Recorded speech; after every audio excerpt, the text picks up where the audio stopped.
Hello दोस्तों, आप सभी का स्वागत है आपके प्यारे से यूट्यूब चैनल एम क्लासेज में। आई होप कि आप सभी स्वस्थ होंगे और मस्त होंगे।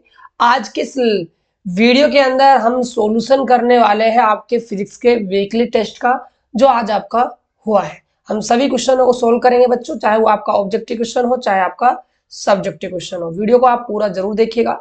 यदि आपने अभी तक व्हाट्सएप ग्रुप ज्वाइन नहीं किया है तो लिंक भाई डिस्क्रिप्शन बॉक्स में है, आप जाकर ज्वाइन कर लीजिएगा। वहां पर आपको सभी क्लासों का जो अपडेट है वो मिल जाएगा। तो देखिए, आपका 40 नंबर का वीकली टेस्ट हुआ था, समय आपके पास था 90 मिनट।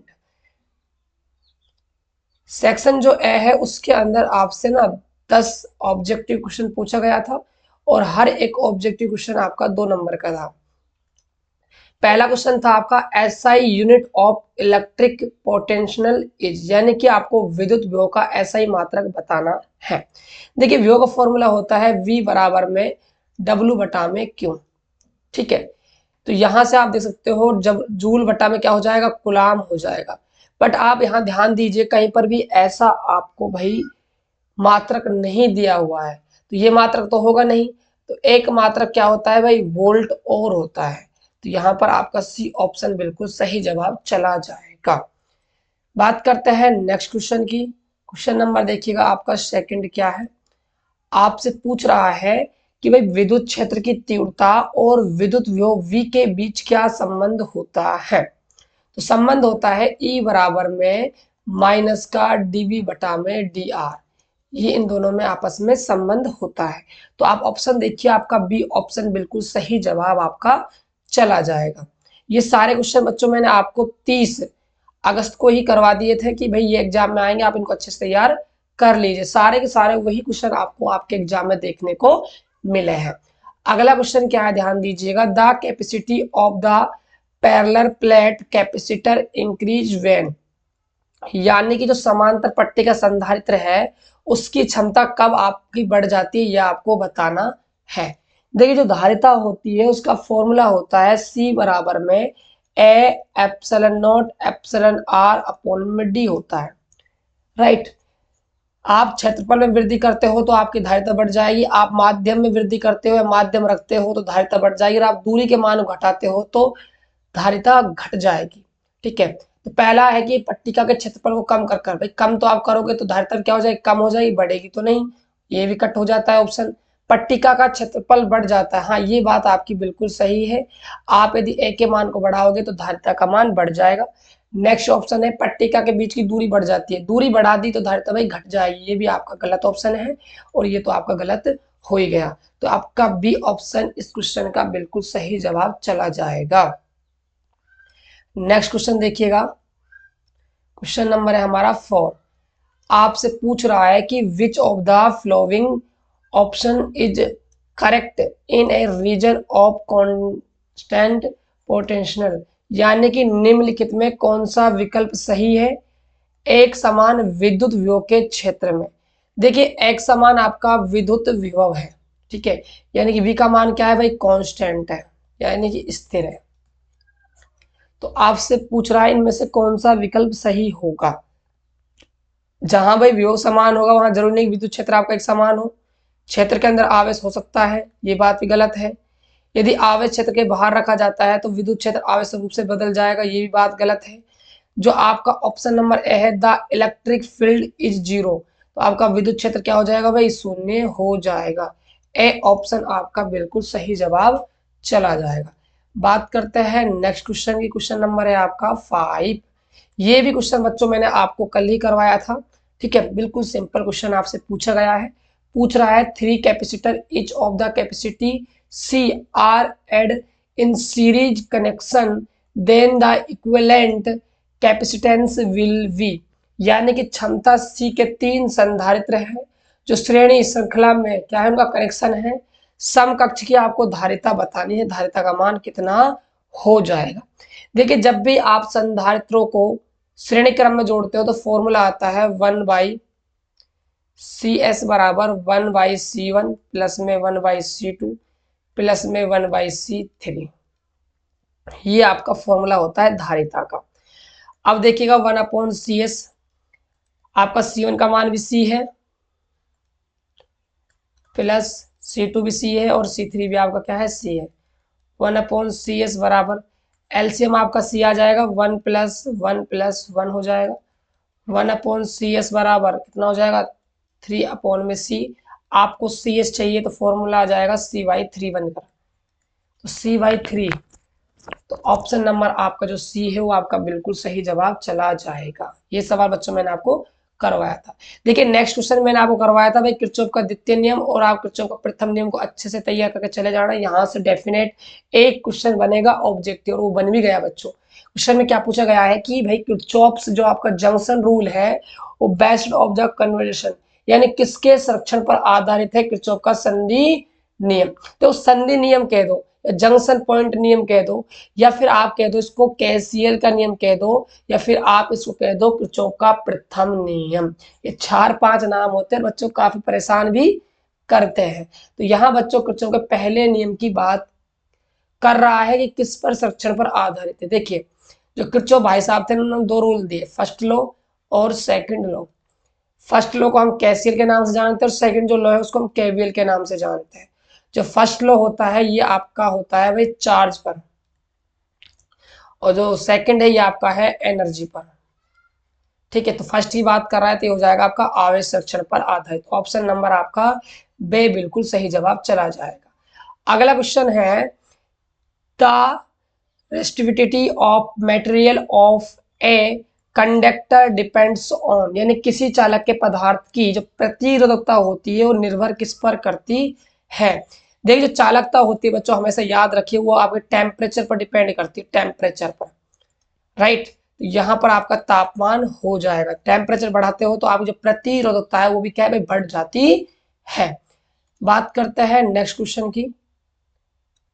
अगला क्वेश्चन देखिए बच्चों, ये भी आपका एक शानदार क्वेश्चन पूछा गया है वीकली टेस्ट के अंदर। ये क्वेश्चन बच्चों बोर्ड एग्जाम में भी पूछा जा चुका है, जी हाँ। तो इसको भी आप ध्यान से देख लीजिए, और ये काफी बार आपके जो मॉडल सेट जारी करता है जैक बोर्ड उसमें भी क्वेश्चन आया हुआ है, तो इसलिए काफी ज्यादा इंपॉर्टेंट हो जाता है। बोल रहा है कि in a Wheatstone bridge if the battery and galvanometer are interchanged then deflection in galvanometer will, यानी कि व्हीट स्टोन सेतु में यदि बैटरी और गैल्वेनोमीटर को आपस में बदल दिया जाए तो गैल्वेनोमीटर में विक्षेपण होगा। देखिए व्हीट स्टोन सेतु होता है, इसमें क्या होते हैं 4 आपके प्रतिरोध लगे होते हैं जिनमें से 3 तो क्या होते हैं ज्ञात होते हैं और एक आपका क्या होता है अज्ञात प्रतिरोध होता है, और यहाँ पर आपका होता है गैल्वेनोमीटर। यहाँ प्लस होता है, यहाँ आपका माइनस होता है, यहाँ आपकी कुंजी होती है। अब देखिएगा ध्यान से, ये आपकी बैटरी है, तो आपने क्या किया बैटरी और गैल्वेनोमीटर को आपस में बदल दिया। तो यहाँ तो आपने लगा दी बैटरी और वहां आपने लगा दिया गैल्वेनोमीटर, ठीक है। तो याद रखिएगा आप हमेशा यदि आप इनको एक्सचेंज कर देते हो, जब मैं आपको गैल्वेनोमीटर का टॉपिक पढ़ाऊंगा व्हीट स्टोन के अंदर तो वहां बच्चों में आपको अच्छे से पूरा अच्छे से क्लियर कर दूंगा इस चीज को कि बदलेंगे तो क्या होगा कि नहीं होगा, ठीक है। फिलहाल आप इतना सा ध्यान रख लीजिए, बैटरी और आप गैल्वेनोमीटर को एक्सचेंज करते हो तो कोई भी चेंज नहीं आएगा। यहाँ पर आ जाएगा नोट चेंज, यानी कि परिवर्तन नहीं होगा। ऑप्शन नंबर यदि आप सी कर आए हो तो भाई आपको पूरा मार्क्स मिल जाएगा। अगले क्वेश्चन की ओर चलते हैं। अगला क्वेश्चन देखिएगा, ये आपका सेल टॉपिक से लिया गया क्वेश्चन है। पूछ रहा है कि इफ एन सेल है ईच ऑफ ईएमएफ, प्रत्येक सेल का जो ईएमएफ है यानी विद्युत वाहक बल ई है, एंड इंटरनल रेजिस्टेंस यानी कि आंतरिक प्रतिरोध आर है, are connected in parallel then the total EMF and internal resistance will be, यानी कि यदि विद्युत वाहक बल ई है और आंतरिक प्रतिरोध आर एन सेल समांतर क्रम में जुड़े हुए हैं तो कुल विद्युत वाहक और आंतरिक प्रतिरोध आपको बताना है। ये बच्चों एक डेरिवेशन का पार्ट है, जब आप इस डेरिवेशन को पढ़ोगे तो वहां आप पाते हो जो विद्युत वाहक बल होता है टोटल समांतर क्रम में वो तो आएगा ई निकल कर, जो आंतरिक प्रतिरोध रहेगा वो आपका आएगा आर अपॉन में ए निकल कर। तो ऑप्शन मैच कर लीजिए, आपका ऑप्शन नंबर जो फर्स्ट है वो बिल्कुल सही जवाब चला जाएगा। अगले क्वेश्चन की ओर बढ़ते हैं। क्वेश्चन नंबर है आपका 10। पूछ रहा है कि Ohm's law is followed by, यानी किन के द्वारा ओम के नियम की पालना की जाती है। देखो बच्चों, जितने भी चालक होते हैं सब ओम के नियम की पालना करते हैं। ओम के नियम की पालना करने का मतलब है कि जो वोल्टेज और जो करंट है उसके बीच क्या आना चाहिए, ग्राफ, एक सीधी लाइन आनी चाहिए।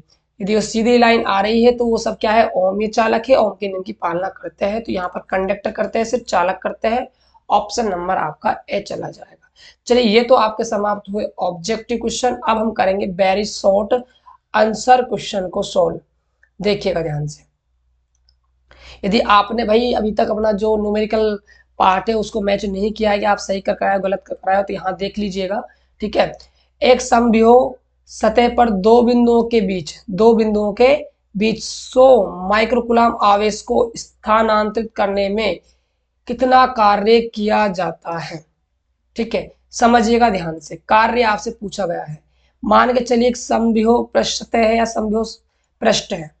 इस पर क्या है, 2 पॉइंट है। एक तो यहाँ पर ए पॉइंट है, एक यहाँ पर क्या है, बी पॉइंट है। एक हमारा 10 माइक्रोकूलम का चार्ज है। अब इस चार्ज को ए पॉइंट से कहाँ लाना है, बी पॉइंट पर लाना है, स्थानांतर करना है। तो कितना कार्य करना पड़ेगा। देखिए, जो विभवांतर होता है वो वीबी माइनस का वीए बराबर में डब्ल्यू अपॉन में क्या होगा, क्यू नोट होगा। यहाँ से आप कार्य का सूत्र बनाओगे तो डब्ल्यू बराबर बन जाएगा Q note bracket VB minus का वीए। अब ध्यान दीजिएगा, मैंने आपको चैप्टर नंबर फर्स्ट पढ़ा दिया है। ठीक है, सेकंड आपका चल रहा है। अब मैं आपको टॉपिक पढ़ाऊंगा उसमें समविभव पृष्ठ। यदि आपने लेक्चर नहीं देखा बच्चों, देख लेना, वहां मैं इस चीज को क्लियर करूंगा और अब भी आपके सामने क्लियर कर रहा हूँ। देखो, समविभव सतह क्या होती है, ये एक ऐसी सतह होती है जिसके प्रत्येक बिंदु पर विभव का मान क्या होता है, समान होता है, चाहे कितने भी पॉइंट क्यों ना हो सतह पर हो। तो जो वी ए है जो, इसका वोल्टेज क्या है, वी ए है, और बी पॉइंट का वोल्टेज क्या है, वी है। तो जो वी ए है वो किसके बराबर है भाई, वी के बराबर है। यहाँ आप वी रख देते हो तो वी माइनस वी क्या हो जाएगा, 0। तो डब्ल्यू बराबर क्यू नोट गुणा में 0 क्या आ जाएगा आपका भाई, 0 कार्य निकल कर आ जाएगा। तो इस क्वेश्चन का आंसर आएगा 0। और ऐसे आपको इसको सॉल्व भाई करना था। चलिए अगले क्वेश्चन की बात करते हैं। अगला क्वेश्चन है, यदि किसी तार से गुजरने वाली धारा 300 मिली एम्पियर है, मिली दे रखा है बच्चों। ठीक है, तो उस तार से 2 मिनट में कितने इलेक्ट्रॉन गुजरेंगे। 2 मिनट की बात कर रहा है, काफी शानदार न्यूमेरिकल है। और याद रहे इस पर आप बच्चों स्टार लगा लीजिएगा, क्योंकि इस टाइप क्वेश्चन क्या है भाई, बोर्ड एग्जाम में पूछे जाते हैं, मोस्ट इंपोर्टेंट क्वेश्चन है। देखिएगा ध्यान से, कंसेप्ट समझ में आना चाहिए। ठीक है, देखिए धारा का मान कितना है, 300 मिली एम्पियर। मिली को आप चेंज करते हो तो आप किससे गुणा करोगे भाई, 10 की पावर -3 से, एम्पियर। देखिएगा यहां से आपको मिलेगा 3 गुणा 10 की पावर -1 एम्पियर। टाइम कितना दे रखा है आपको, टाइम है 2 मिनट। लेकिन हमें टाइम किस में चाहिए भाई, सेकंड में। 1 मिनट में होती है 60 सेकंड, तो 2 से मल्टीप्लाई कर देंगे 60 को, 120 सेकंड निकल कर आ जाएगी। अब आपको इलेक्ट्रॉन निकालने, कितने इलेक्ट्रॉन गुजरेंगे। तो फॉर्मूला क्या होता है भाई, आई बराबर तो होता है क्यू अपॉन में टी। और आवेशिक क्वांटीकरण नियम मैंने आपको पढ़ा दिया है चैप्टर नंबर 1 के अंदर। क्यू बराबर क्या होता है भाई, एन ई होता है। तो यहां रखेंगे तो आई बराबर फॉर्मूला बन जाएगा एन ई अपॉन में टी। आपको तो एन का मान निकालना है, क्योंकि एन किसको दर्शाता है भाई, इलेक्ट्रॉन की संख्या को। तो आई गुणा में टी अपॉन में क्या हो जाएगा, ई। आई का मान कितना है भाई, 3 गुणा 10 की पावर -1। और टाइम कितना है, टाइम है आपका 120 सेकंड। अपोन में ई होता है इलेक्ट्रॉन का आवेश, 1.6 इंटू 10⁻⁹ आगे देखिए। अब इसको आपको सोल्व करना है। देखिए 10 की पावर -1 है, 120 को आप लिख सकते हो 12 गुणा 10। तो ये 10 तो कैंसिल आउट हो जाएगा, 3 गुणा में 12। यहां से आप पॉइंट हटाते हो तो नीचे 10 आएगा, गुणा में 10 की पावर -19। ये ऊपर जाएगी तो प्लस की 12 × 36 बटा में 16। और ये आपके ऊपर जाएगी तो प्लस की पावर हो जाएगी। 4 के टेबल से काट दीजिए, 4 9 36, 4 तिया 12, 4 चौक 16 होगा बच्चों, 4 चौके 16 गुणा 10 की पावर 20। भाग लगाइए, 4 दूनी 8 पॉइंट, 4 दूनी 8 और 4 पंजे 20 गुणा में 10 की पावर 20 इलेक्ट्रॉन भाई आपका आंसर निकल कर आ जाएगा। ऐसे आपको इस क्वेश्चन को भाई करना था। बात करते हैं भाई अब नेक्स्ट क्वेश्चनों की। अब अपना क्वेश्चन आएंगे शॉर्ट आंसर क्वेश्चन। तो ये क्वेश्चन आपके सामने पूछा गया कि समांतर प्लेट संधारित्र की रचना आपको करनी है और इसकी धारिता का व्यंजक आपको निकालना है। फॉर्मूला निकल कर आता है C बराबर A एप्सिलॉन नॉट अपॉन में D। अगला है किसी चालक में आवेश वाहक अपवाहवेग संबंध शब्द सॉरी शब्द बच्चों शब्द को परिभाषित कीजिए, उसे प्रवाहित धारा के बीच संबंध रहता है I बराबर में ENA VD आपका रिलेशन निकल कर आ जाता। अगला देखिएगा, अगला क्या आया था क्वेश्चन कि विद्युत ध्रुव के कारण अक्षीय बिंदु पर विभव का आपको व्यंजक निकालना था। फॉर्मूला निकल कर आता V बराबर में कैपी कॉस थीटा बटे में R स्क्वायर। काफी बड़ी डेरिवेशन है, ठीक है। अगला है समतुल्य प्रतिरोध से आप क्या समझते हैं? समतुल्य प्रतिरोध के लिए व्यंजक प्राप्त करें जब प्रतिरोध जुड़े हो श्रेणी क्रम में भी और समांतर क्रम में भी। तो श्रेणी क्रम में जुड़े रहेंगे तो RS बराबर आएगा आपका R1 प्लस में R2 प्लस में R3 प्लस में डॉट डॉट। समांतर में रहेंगे तो 1 अपॉन में RP बराबर आएगा 1 अपॉन में R1 प्लस में 1 अपॉन में R2 प्लस में 1 अपॉन में R3। ये आपका भाई फॉर्मूला बनकर आ जाएगा। तो ये था बच्चों आपके वीकली टेस्ट का सॉल्यूशन। आई होप कि आपको काफी पसंद आया होगा। यदि आपको पसंद आया हो तो भाई वीडियो को लाइक कर दीजिएगा, चैनल को भाई सब्सक्राइब भी कर दीजिएगा, क्योंकि हमारे चैनल पर जैक बोर्ड के बच्चों के लिए फिजिक्स और केमिस्ट्री की तैयारी करवाई जा रही है अच्छे से। तो आप जुड़ सकते हो हमारे साथ। तब तक के लिए बाय बाय, टेक केयर।